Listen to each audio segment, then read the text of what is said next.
다 같이 묵도하심으로 수요 예배를 함께 드리겠습니다.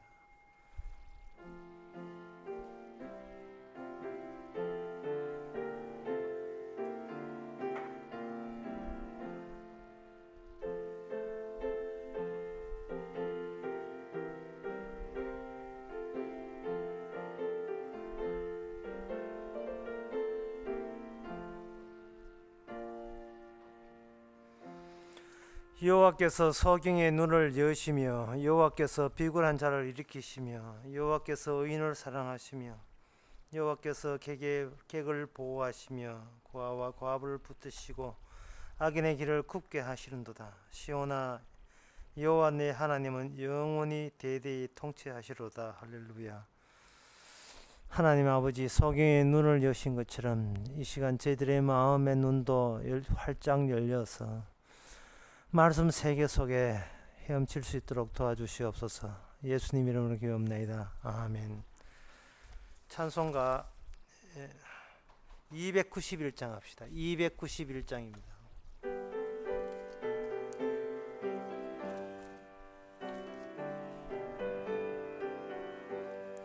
날빛보다 더 붉은 쪽 믿는 마음 가지고 가겠네.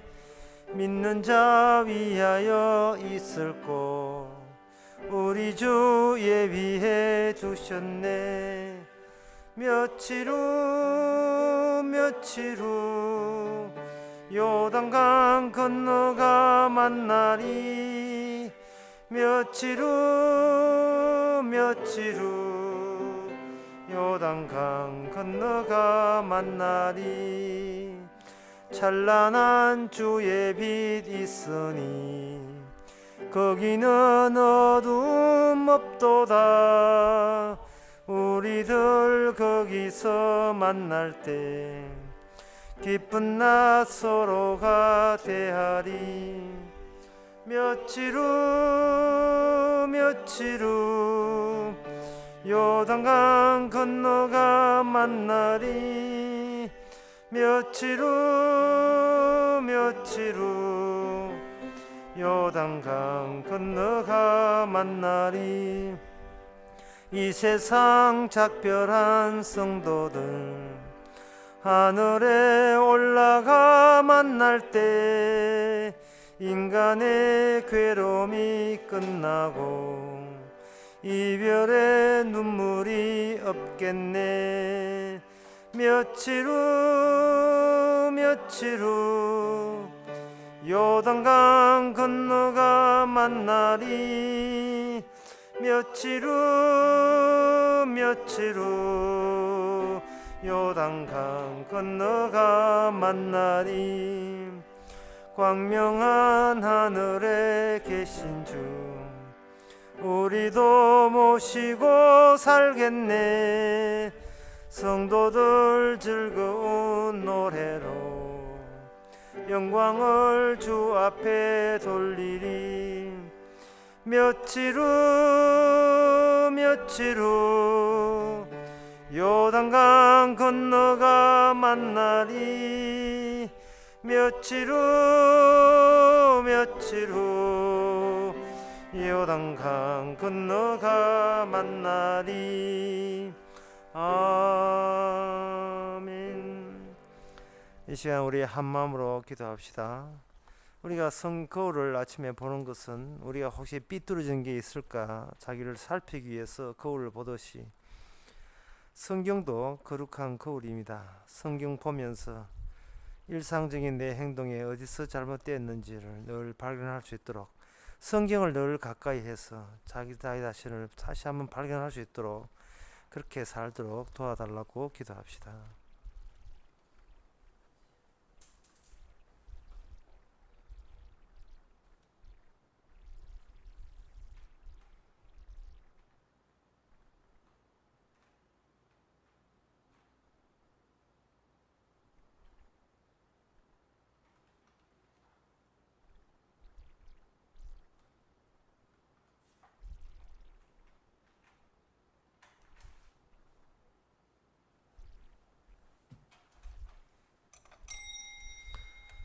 하나님의 아버지, 틈만 나면 세속으로 기울이지는 우리의 일상의 삶입니다. 삐뚤어져도 얼마나 삐뚤어지는지, 잘못돼도 얼마나 잘못되었는지, 성경 볼 시간 없고 성경을 대하지 않았기에 잘난 체 하기는 하지만 주님 보시기에 얼마나 잘못됐는지를 말씀을 통해서 거울 보듯이 늘 대하면서 자신의 어긋난 것을 늘 제일 확인하고 발견하고 주님 위해서 다시 제자리로 돌아올 수 있도록 하나님께서 은총을 베풀어 주시옵소서. 예수님 이름으로 기도옵나이다. 아멘.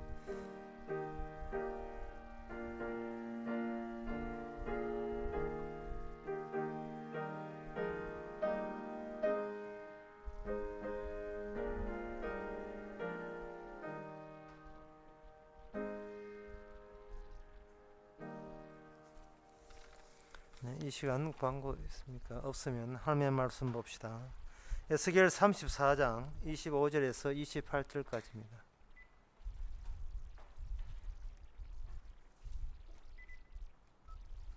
구약 성경 1206페이지입니다. 에스겔 34장 25절부터 제가 읽겠습니다. 내가 또 그들과 화평의 언약을 세우고 악한 짐승을 그 땅에서 거치게 하리니 그들의 비인들의 평안히 거하며 숲을 가운데서 잘지라. 내가 그들에게 복을 내리며 내 산 사하면 모든 곳도 복되게 하여 때를 따라 비를 내리되 복된 장마비를 내리리라. 그러한즉 밭에 나무가 열매를 맺으며 땅이 그 소산을 내리니 그들이 그 땅에서 평안할지라. 내가 그들의 목을 꺾고 그들로 종을 삼은 자의 손에서 그들을 건져낸 후에 그들이 나 여호와인 줄 알겠고 그들이 다시는 이방의 노략거리가 되지 아니하며 땅의 짐승에 삼킨바 되지 아니하고 평안히 거하리니 놀랄 사람이 없으리라. 아멘. 여기 본문에 이 복이란 단어가 여러 번, 세 번, 네 번이나 하나, 둘, 셋, 세 번씩이나 등장하고 있습니다.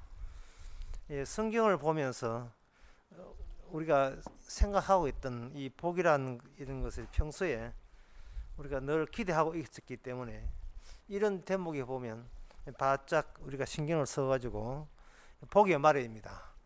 아, 내가 원했던 복이 여기 있네. 그러면 그 다음 문제는 어떻게 이 복을 따낼 수 있는가, 그렇게 생각을 합니다. 예, 그렇게 되게 되면 마치 우리가 이 땅에서 복을 받아 마땅한 사람처럼 그렇게 잘못 생각하게 되는 겁니다. 분명히 이 본문 앞뒤에 보면 이 복의 대상자가 따로 있는데 마치 우리 자신이 이 복을 받아야 마땅한 사람인 것처럼 그렇게 오해를 하고 있는 겁니다. 그는 우리가 성질을 급해서 그래요. 우리가 기대하는 게 있기 때문에 그렇습니다. 그래서 이번 시간에 찬찬히 성경 전체 내용을 찬찬히 설명해 드릴 테니까 혹시 집안 식구 가서 잘 알려주시기 바랍니다.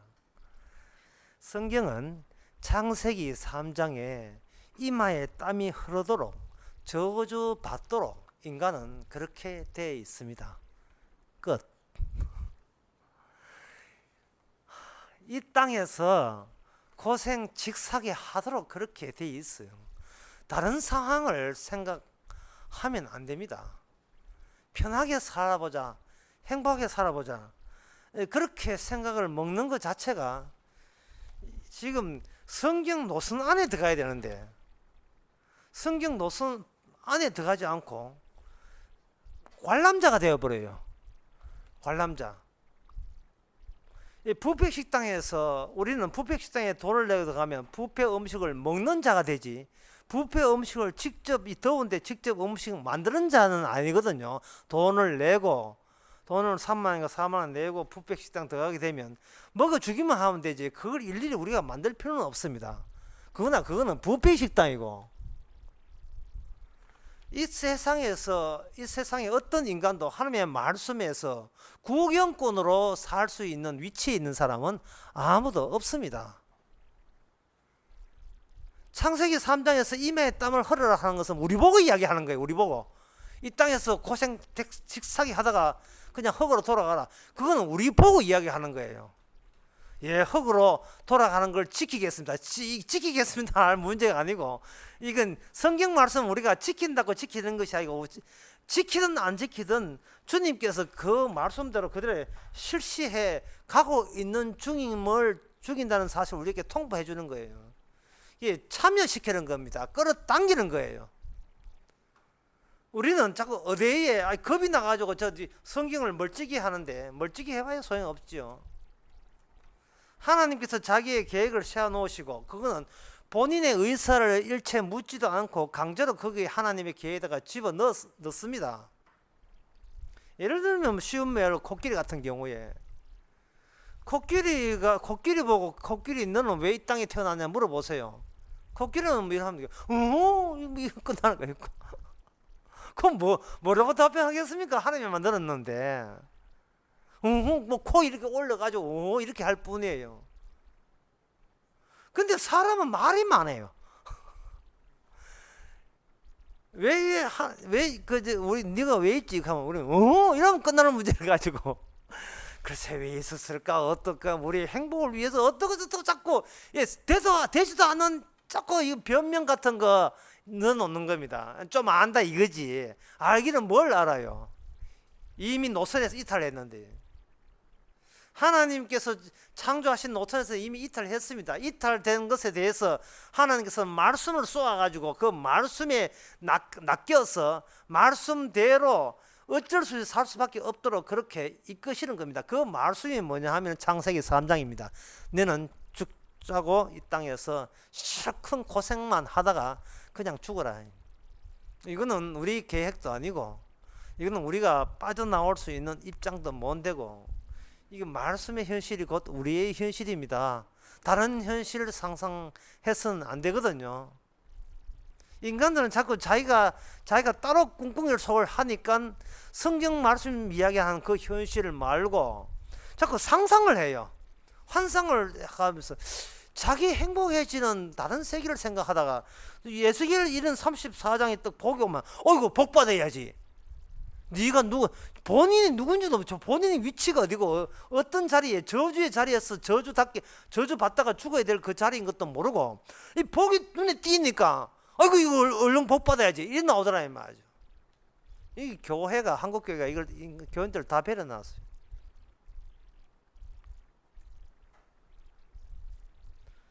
오늘 내용을 그들이 이야기하면 이렇습니다. 하나님께서 화평 언약을 세우겠다. 화평 언약을 세우고 난 뒤에 그 다음에 화평 언약을 세우게 되게 되면 악한 짐승들이 사라지게 되고, 그 빈들도 사라지고, 그 땅에 복을 받아서 땅에 소삼을 내고 나무에 열매를 맺으며 잘 될 것이다.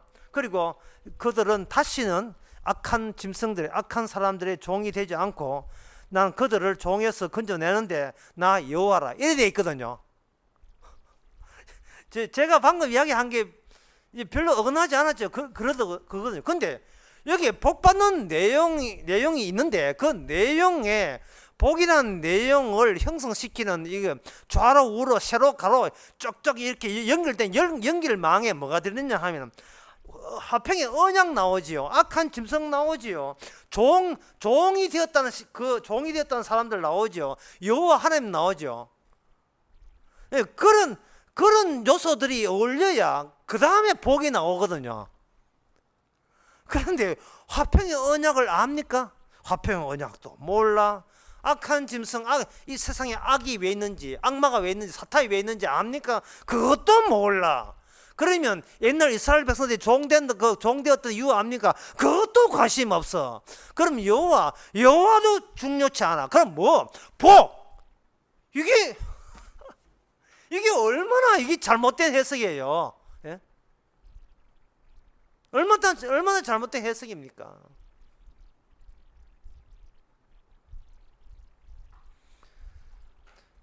철없는 아빠하고 시장에 갔는데, 아빠하고 마트에 가는데, 아빠 장난감 사고 싶어서 아빠 장난감 사줘 하니까 아빠가 지갑을 탁 여는데 보니까 뭐 5만원짜리가 만원짜리만 수북하게 들어서 그 얼마 네 원대로 사줄게 해서 장난감을 사줬다 이 말이죠. 그 아이는 뭘 보냐 하면은 야 아빠 부자다 아빠 돈 많다 그거 알아요. 그 내가 장난감을 원하는데 아빠가 장난감을 사준다고 그렇게 생각하는 겁니다. 참 잘 듣네. 아빠가 장난감을 사준다는 거예요. 그런데 그 애는요 뭘 모르냐면 아빠가 지갑에 만원짜리 벌리기까지 아빠가 직장에 어떻게 몇 시간 출근해가 직장생활을 하며 잔업을 얼마나 했으며 회사 가서 얼마나 수모를 당했으며 얼마나 실패를 했으며 그 아빠가 그 취직하기 위해서 공부를 얼마나 했으며 또 대인관계에서 얼마나 어려움을 당하는지 이런 건 몰라요. 그저 장난감 그리고 지갑에 돈 요거밖에 몰라요. 그러니까 그 어린아이는 장난감 어린아이는 아빠가 직장생활하는 그 직장생활에 그 고된 직장생활에 힘든 직장생활에 걔는 아이는 참여를 안 하고 있는 상태입니다. 그렇게 몰라 세상 아빠는 참여 직장생활 같이 안 해도 걔에게 장난감 사줄 줄은 모르겠습니다만은 하나님은 그런 거 없습니다. 하나님은 그 관계 속에 들어가야 복이 나오게 돼 있어요. 그 관계 속에 들어가야 하나님 왜 복 주세요? 이건 말도 안 되는 이야기예요. 성경을 아무리 쉽게 해도 창세기 3장입니다. 아무리 쉽게 해도 성경이 뭡니까 물으신다면 고생하다 죽으세요. 이게 성경 뜻이에요. 그러면 행복요 당신은 행복을 찾을 입장이 뭔다고 그건 처져 있지 않습니다. 그러면 성경에 복이란 나오잖아요. 복은 당신 보고 이야기하는 것이 아니고 화목 언약이 화평의 언약이 나오고 악마 나오고 종되었던 사람 나오고 여호와 나오고 이렇게 나와서 그들 가운데서 드디어 복이라는 게 생성되는 겁니다. 당신은 지금 성경에 복이 있으니까 복 달라 하는 것은 당신은 참여자가 아니고 관람자고 구경꾼이고 관찰자예요.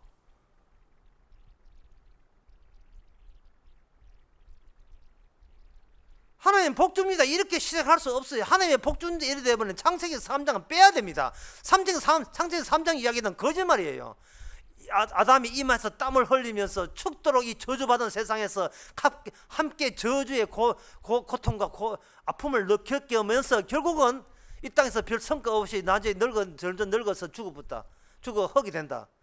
그것이 이미 하나님께서 확실히 지정된 인간의 운명이고 팔자입니다.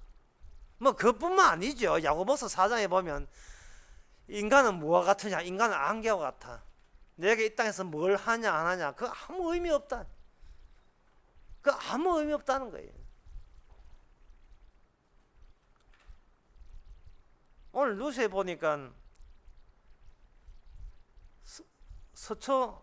서울의 서초 경찰서 수사과장 하던 그 권은희라는 그 여자분이 광주 지역에 국회의원 나온다는 거예요. 정의가 살아있음을 보이겠다는 겁니다.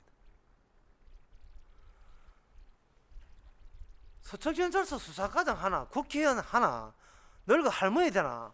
그거는 성경하고 아무 상관이 없는 거예요. 그러면 하나님께서 이 땅에 왜 인간을 살게 하는가? 노는 수준 따라서 시험치기 때문에 노는 수준 따라서 이게 뭐냐 하면 애들은요 초등학교 애들 제가 한두 번 들은 게 아닙니다. 유치원 다니다가 초등학교 들어갈 때 그렇게 초등학교 안 들어가려고 발악하는 아이들이 한둘이가 아니랍니다. 예. 유치원 심지어 집에 있다가 유치원 들어갈 때도 발악하다가 유치원에서 초등학교 들어가는데 그렇게 발악한다는 거예요. 그 학교 가기 싫었어. 심지어 학교 가도 가기 싫다고 가방에 학교 안 가는 애들도 있답니다. 노는 수준이 유치원 수준이잖아요. 유치원 수준에서 놀다가 유치원 시절 좀 놀아보니까 지금 잘 나가거든. 논다 이 말이죠. 어린 애들 동생들하고. 이제는 걔가 초등학교 올라가야 되거든요. 초등학교 올라가게 되면 유치원에서 놀던 시절을 가지고는 터무니없이 먹히질 않는 거예요. 그러면 거기서 또 배워야 되는 거예요. 그러니까 이 사람이라 하는 것은 사는 환경에 따라서 어디 가도 힘들게 마련입니다. 힘들게 만드는데 힘든 일을 해야 되는데 힘들까 싶어서 거기에 참여 안 하고 노골던 가락으로 해버리면 힘든 상황은 뭐냐, 하나의 관찰자가 되고 관람자가 되어버려요. 아주 쉽게 이렇습니다. 천국은 어디 있냐? 십자가를 통과할 때만 천국이 있습니다. 십자가 뒤편에 천국이 있어요. 그런데 십자가 힘들다고, 십자가 가는 길이 힘든 길이라고 안 가버리면 뭐도 못 가냐면 천국도 못 들어가요. 못 들어가요.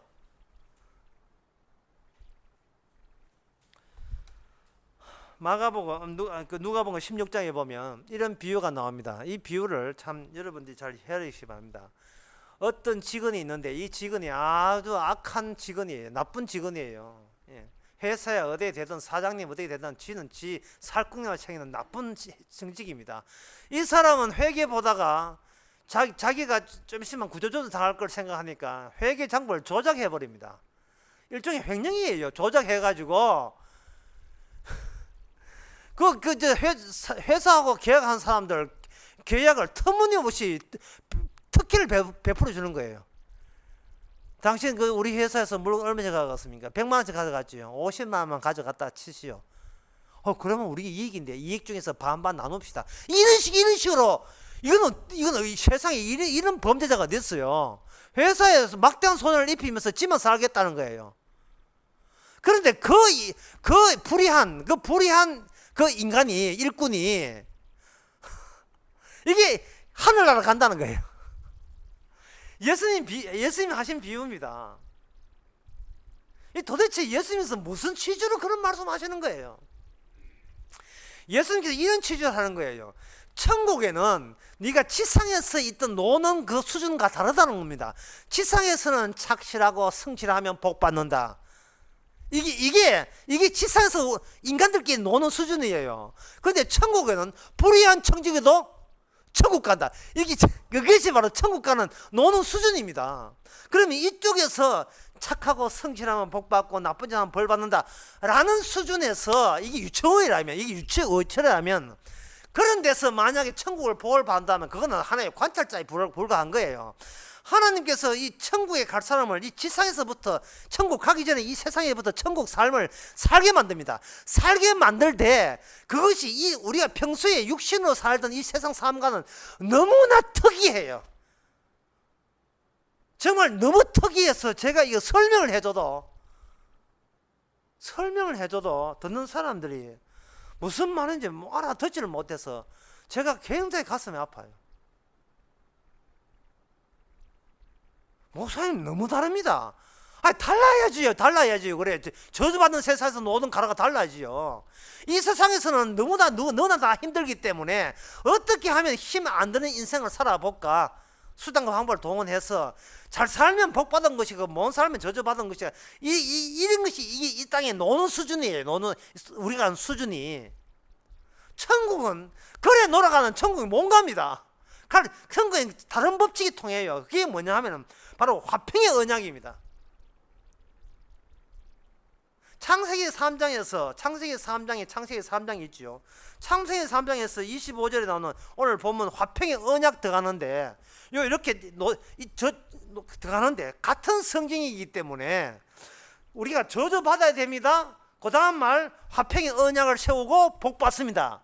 이게 복이 어디 있느냐 하면은 화평의 언약이 세워지면 그 안에만 복이 있어요. 그러면 복을 얻으려면 어디 가야 되냐? 화평의 언약 속에 들어가야 되는 겁니다. 그런데 이 성경 펼치고 복복 나오니까 화평의 언약이 뭔지도 아무것도 모르면서 여기 복 있네. 그런데 어느 목사는 자꾸 복 이야기 안 하고 딴 언약 이야기 하느냐? 언약 이야기를 해야 그 안에 복이 있지요. 아이고 언약 이야기 어려우니까 언약에 때려치우고 그냥 복만 줄 수 없습니까? 언약 이야기 때려치우고 복이 오지를 않아요. 언약 안에 들어가면 복 받는데 언약 바깥에 있으면 그 자체가 저주가 되는 겁니다. 언약 바깥에 있으면서 언약 안에 있는 복을 원한다는 것은 그거는 관찰자고 관람자의 구경권에 지나지 않습니다. 지금 이 구경권 이야기가 지금 벌써 3번 나왔어요. 사람들은 성경 볼 때 성경 속에 들어갈 생각 안 하고 자꾸 성경에서 좋은 거 복 이것만 끄집어내서 내 거 만들면 된다고 생각하는 거예요. 그러면 창세기 3장에 저주받으라 한 이야기는 날아가 버린 거예요. 그거는 소용없는 현실이 된 거예요. 그거는 주께서 헛소리하는 게 안 되거든요. 주의 말씀이 헛소리가 안 되려면 우리는 이 땅에서 처절하게 이마에 땀 흘리면서 직상이 고생하다가 지옥 가야 돼요. 직상에 고생하다가 지옥 가야 된다니까요. 그렇게 하시는 예수님이 좋거든. 그런 사람만 구원받습니다. 나를 그렇게 직상에 고생하다 죽고 그 예수님이 감사되거든. 그 사람만이 구원받아요. 예, 거짓 나사로가 예수님 사랑하면 그걸로 구원받는 겁니다. 그러면 제가 다시 하게 되면 창세기 3장에서 저주받다가 이거는 우리가 그래서 창세기 3장에 우리가 관찰하는 입장이 아니고 지금 이 성경 내용에 의하면 창세기 3장은 너나 할 것 없이 뭐 국회의원 뭐 수사과장 할 것 없이 전부 다 우리는 이 저주받은 세상에서 수준 따라 저주를 받고 수준 따라 고생하게 돼 있어요. 집에 노는 사람도 고생스러워요. 백수도 얼마나 고생스러운데 백수도 하루 일어나서 스케줄 몇 골락 하면 힘들어요. 예, 80 넘은 노인네들 한 스케줄 옆에 같이 보니까 와 정말 힘들어요. 정말 보통 힘든 게 아니에요. 제가 노인네를 통해서 알 것은 노인네들은 비참과 소외를 견딘다는 겁니다. 젊은 사람들은 못 견뎌요. 그러나 노인네들은 소외, 배제당한 것과 그리고 처지가 비참한 것을 수용을 하더라 이 말이죠. 비참한 것을 그걸 보고 모습이 안 좋지만 아예 그걸 안 보는 식으로 해서 그걸 다 받아들여요. 젊은 사람은 막 셀카 팍팍 찍어서 하면서 아침에 뭐 발라서 하면서 뭐 남성 화장품 막 2개 3개 발라서 하면서 비참과 소외를 격복을 무서워해요. 근데 나이가 이제 80 넘으니까 세워라 내워라 봄인지 여름인지 비 오면 집에 들어오고 비 날펴면 돌아다니고 그러니까 이게 정말 그걸 감당을 하더라 이 말이죠. 그 노는 수준 따라 다 거기 맞춰가는 거예요. 노는 수준 따라. 자 그러면 지금 방금 이야기해 봅시다. 창세기 3장은 분명히 사실이다. 그것만 사실이 아니고 에스겔의 화평의 언약 안에서 복 받는다. 이것도 사실이거든요. 그러면 그것도 현실이고 이것도 현실이라면 이쪽 현실에서 저쪽 현실까지 넘어오려면 어떻게 넘어와서 복을 따낼 수 있느냐. 지금 그게 이 설교의 이제 핵심으로 등장했다면 사실은 핵심도 아니지만 지금 그게 궁금하거든요. 화평의 언약을 세우고 할 때 화평의 언약을 세우면 되지, 세워가지고 복 받으면 되지 하는데 고린도전서 16장 22절에 보면 만일 누구든지 주를 사랑하지 아니하면 저주를 받을지어다 되어 있습니다. 관찰자 이야기 또 네 번째 해보겠습니다. 자, 관찰자 같으면 내가 여기 있고 내가 관찰해요. 저 사람이 어떻고 저 사람은 어떻고 내가 관찰합니다. 저 사람은 내한테 이용 가치가 있을까 없을까? 저 사람은 내한테 이용 가치가 없을까 없을까? 저 사람은 내한테 보탬이 되는 사람일까? 내 걸 빼먹을 인간인가? 이렇게 관찰을 해요. 그런데 그렇다면 내한테 이익이 되는 사람은 사랑하고 내한테 손실이 되는 사람은 우리가 상대하지 않거나 저주할 거다 말이죠. 그런데 여기 보면 누구든지 주를 사랑하지 않거든 저주를 받을지어라 라고 주님 쪽에서 먼저 우리에게 명령을 해버렸다 이 말이죠. 그러면 우리는 내 쪽에서 주님이 내한테 이익일까 손해일까 이익일까 손해일까 탐색해가 관찰해서 주님을 연구해서 내 주님만 삼을 거냐 말 거냐 사랑할 거냐 저주받을 거냐 그걸 결정할 그 결정권을 이미 우리는 박탈당한 거예요. 이거 다시 하면 박탈당한 겁니다. 화평의 언약이 뭐라고요? 박탈당한 거예요. 우리의 모든 권리와 우리의 추구하는 거, 기대하는 거, 희망하는 거, 우리가 애쓰는 거, 우리가 원하고자 하는 거 모든 걸 박탈당한 겁니다. 모든 걸 다 뺏기는 거예요. 화평의 언약 속에 들어가게 되면. 왜냐하면 저주를 받을지어라고 했거든요. 주를 사랑하지 않는 자는 저주를 받을지어라 했다 이 말이죠. 그러면 주를 사랑하는 자 그걸 빼버리면 뭐가 나오냐 하면 저주를 받을지어다 되어 있다 이 말이죠. 그렇다면 창세기 3장에서 이미 우리는 이미 저주를 받고 있어요. 이게 상당히 어렵죠. 요한복음 3장에 보면 이 세상은 이미 심판을 받았다 했어요. 심판을 받았다는 전제 하에 구원이라는 의미가 비로소 의미 있게 드러나는 겁니다. 너희들은 저주받아 마땅하다. 너희들은 어둠에 속해서 너는 죄 아래에 있어. 너희들 하는 것은 죄야. 그러니까 지옥 가야 돼. 그걸 먼저 쫙 그걸 수용을 하고 인정을 해줘야 돼요. 인정을 해줄 때 우리가 예수님을 새롭게 따진 거나 파악하던 관찰자 입장이 아니고 우리는 이미 예수님에 의해서 내가 예수님을 관찰하기 이전에 예수님에 의해서 이미 저주받은 상태에 있는 겁니다. 신학 박사가 되든 목사가 되든 이미 저주받은 상태였어요. 개척교회 하면서 왜 자꾸 교회는 나가느냐, 교인이 20명 있었는데 3명밖에 안 남았다, 이러가 개척교회 뭐 하겠다, 이렇게 짜증내거나 불평내는 입장이 못 됩니다. 제가 이게 옛날에 교회에서 좀 이렇게 배제 많이 적게 다녔거든요. 적게 다니고 이렇게 하면서 참 가정 생활할 때 안담하고 참 아삭하고, 예. 신학교 나와가지고 교회 없이, 교회 있어 생활비 나오는데 생활 없이 자꾸 몇 번이나 그렇게 할 때, 그때 참 이거 참 목사가 내가 참 십자가의 길을 좁은 길을 가는구나, 이렇게 내가 착각을 했지요. 착각을 하는 거예요. 그리고 왜 착각이라는 말을 했냐 보니까, 그때는 내가 30대라서 뭣도 모르고 참 주의 복음 전하다가 이런 순환을 받는구나, 이렇게 자기 변명하고 자기 합리화 시켰는데, 가만 30대 40대 보니까 나뿐만 아니고 회사 다니는 사람도 전부 다 구조조정 다 당해요. 이 구조조정, 내가 교회에서 이게 직장 이런 거나 그들이 직장에 한창 애들 지금 돈 들어갈 때 직장 이런 걸 때 그들이 얼마나 암담하겠습니까? 그 직장 해가지고 생전 안 나오다 새벽에 나가고 울고 가는 거 보니까 충분히 이해가 돼요. 그 지금 와서 이야기합니다. 그런데 내가 이렇게 거룩한 일하나 쫓겨다닙니다, 주여 라고 말을 할 그런 이 잽이 못 된다는 사실이에요. 왜냐하면 처음부터 우리는 저주 받아야, 이게 저주 받아야 된다는 걸 수용하는 이것이 화목 언약을 이루는 하나의 환경 조성이 되는 거예요. 예, 이제 택지 조성이 돼. 택지가 조성돼야 그게 주택을 짓든지 하자. 그때 주택을 짓든지 공단을 만들지 할 거 아닙니까? 불도저가 밀듯이. 나는 이렇게 해서 살린다 하는 것을 이게 완전 밀어버려야 돼요. 완전히 밀어버려야 돼요. 예? 사람이 머리카락이 좀 있어야 파마를 하든지 뭘 할 건데, 군에 간다고 머리카락 홀랑 다 밀어버리면 다 백구친 입장에서 뭐 파마를 하고 포마도 발라봐야 무슨 의미 있습니까? 주님께서는 화목 언약을 만들 때 일단 우리를 백골 쳐버려요. 모든 걸 저주 아래 둬버립니다. 지금 우리는 지금 복 나오니까 지금 복이 막 탐이 나가 막 아주 우리는 막 가슴이 두근두근거려요. 야, 성경에 복 있네. 성경대로 살면 복 받는다 그 말이지. 라고 하는데 그 마음 자세가 이 도저히 하나님의 저주를 인정하는 마음 자세가 아니에요. 이거는 하나님이 어디 이용해 해가지고 지가 원하는 복이나 따내겠다는 하나의 아주 얄팍한 수법이 지나지 않은 겁니다. 하나님 앞에 재롱 부려가지고 시킨 대로 해가지고 정작 원하는 것은 내가 남보다 더 잘 먹고 잘 살고 행복한 거, 그걸 원한 거다 이 말이죠.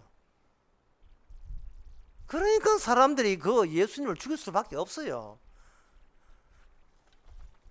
사람들이 죽였던 그 예수를 사랑하지 않으면 저주를 받을지어다. 그럼 이래나 저래나 인간은 저주받기 마찬가지입니다. 그래서 지금까지 설명을 다 이야기하게 되면 화평 언약은 어디 계약서 찍는 것이 아니고 어떤 인물을 경고해야 된다. 그 인물은 바로 장차 오실 예수님을 말합니다. 네가 예수님이 네한테 이야기하는 것에 대해서 네가 거기서 동의하고 하나가 될 수 있겠느냐? 그러면 주님의 이야기 뭡니까? 누구를 주를 사랑하지 않으면 저주를 받는다. 그럼 주를 사랑하면 될 거 아닙니까? 사랑하지 뭐요. 주를 사랑한다는 말은요, 이 세상에 어떤 상황이 닥쳐도 감사한다는 말입니다.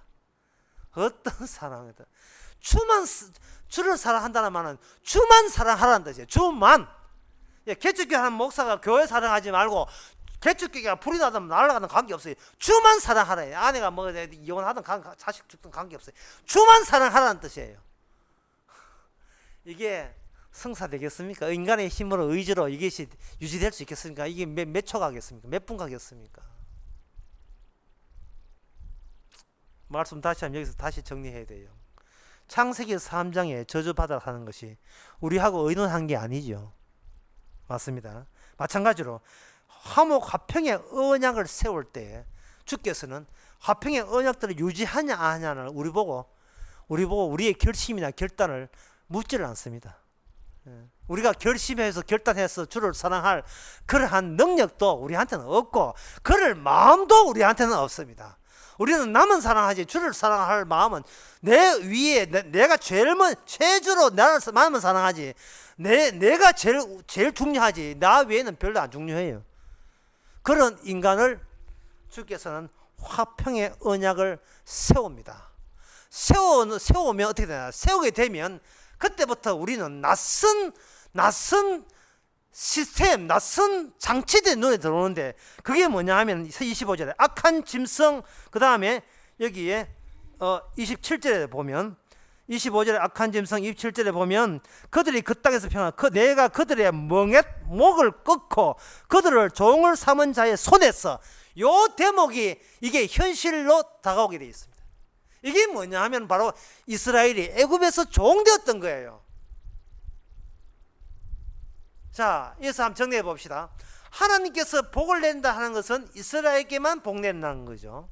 이스라엘은 어떤 경험을 했느냐 하면 애굽에서 종되었습니다.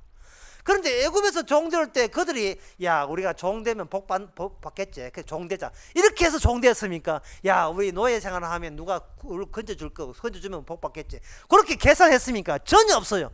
그들은 어느 누구도 남의 노예가 되고 싶은 사람은 그들도 아니요 우리도 아닙니다. 그런데 우리가 하나님의 성령에 의해서 하나님의 화평 언약 로마서 3장에 나오는 천국 가는 언약, 율법 외에 다른 언약이거든요. 화목제물 언약.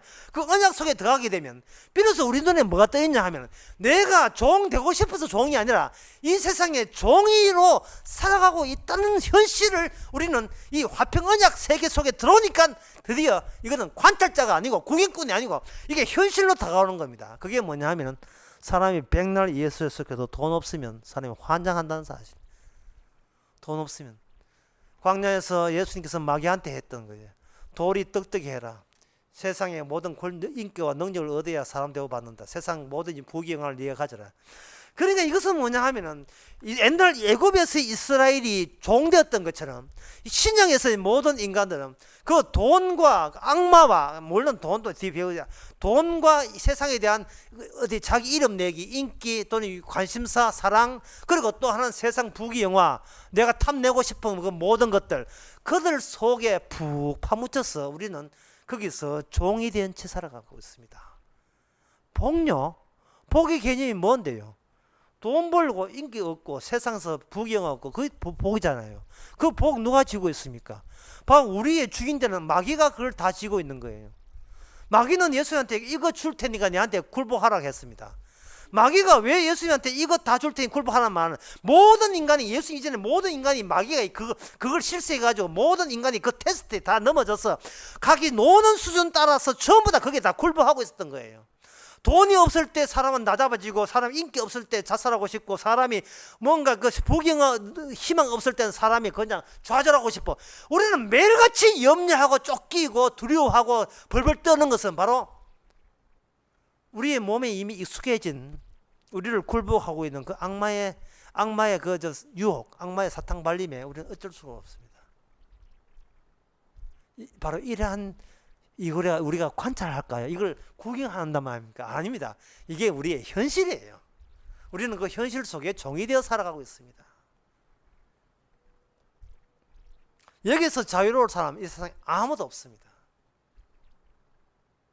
에스겔 34장 25절 28절 말씀, 우리는 나무 이야기를 듣습니다. 우리는 여기서 복만 눈에 보이고 딴 것은 마치 딴 사람 이야기처럼 들렸습니다. 하지만 요 본문 그대로가 딱 들어서 시작 성경에 그대로 못 신기 해버리면 이 안에 들어온 사람은 본인 스스로 벗어날 수 없는 강한 힘이 평생도록 나를 지배하고 있다는 사실을 깨닫게 됩니다.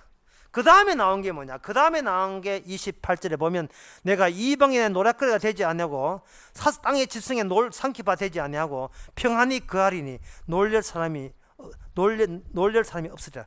이게 뭐냐 하면 이것은 새로운 땅에 대한 축복을 의미합니다. 새로운 땅, 새하늘과 새 땅, 천국이죠. 그 천국은 화평 언약의 필연적인 결과물이 바로 천국입니다.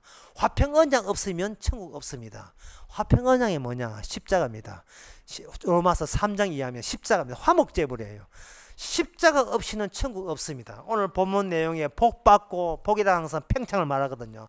넘치고 잘되고 평안히 거하고 마귀 없고 악한 자 없고 사기꾼 없고 눈물 흘릴 일 없고, 그것은 장차 이 그리스도의 나라 천국을 두고 이야기하는 겁니다. 출입구가 있습니다. 십자가입니다. 십자가 들어가면 우리가 가질 수 있습니까? 아니에요. 십자가 들어가 보세요. 십자가 들어가면 우리는 이 세상의 돈의 노예, 세상의 명예와 인기와 육신의 정욕과 안목의 정욕과 이생의 자랑거리, 그걸 거기에 목말라 하면서 허덕이면서 평생 동안 이 세상의 종처럼 살아가는 자신의 모습을 성경을 통해서 주님을 사랑 앞에서 발견하게 될 것입니다. 그럴 때 우리의 희망은 내가 바로 불의한 청지기가 따로 있는 게, 하나님 보시기에 불의한 청지기 있어요. 제가 불의한 청지기입니다. 나는 이 땅에서 돈 얻기 위해서 나는 무슨 짓도 할 인간입니다. 불의한 청지기입니다. 바로 이러한 불의한 청지기인 것을 예수님이 십자가 앞에서 발견할 때 돈밖에 모르는, 돈에 완전히 미쳐 사대는 인간이 나라는 사실, 이건 내가 잘못한 것이 아니고 모든 세상 사람이 다 그러한 것을 다른 사람은 모르고 성령 받은 우리는 아는 거예요. 그럴 때 불의한 청지도 구원한다는 그 주님의 원칙이 바로 나 때문에가 예수님 화목제물, 예수님이 십자가 피의 용서 때문에, 피 용서 때문에, 용서받음 때문에 우리는 종에서 해방되어서 천국이라는 새로운 땅에서 영원히 산다는 그러한 희망을 우리는 받게 되는 겁니다. 기도하겠습니다. 하나님 아버지, 저희들 위치와 입장을 제대로 알게 하여 주시옵소서. 쓸데없이 내 욕망 채우기 위해서 하나님 이용하지 말고 다 주께 드려서 주께서 원하는 대로 말씀대로 쓰여지기를 원하는 성도 되게 하옵소서. 예수님의 이름으로 기도합나이다. 아멘. 찬송가 215장 합시다.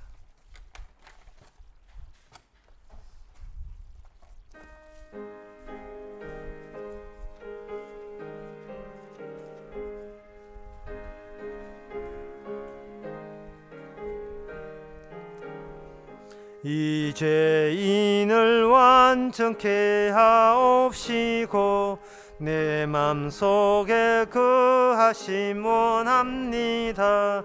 죄 가운데 빠졌던 몸과 마음을 흰 눈보다 더이게 하옵소서.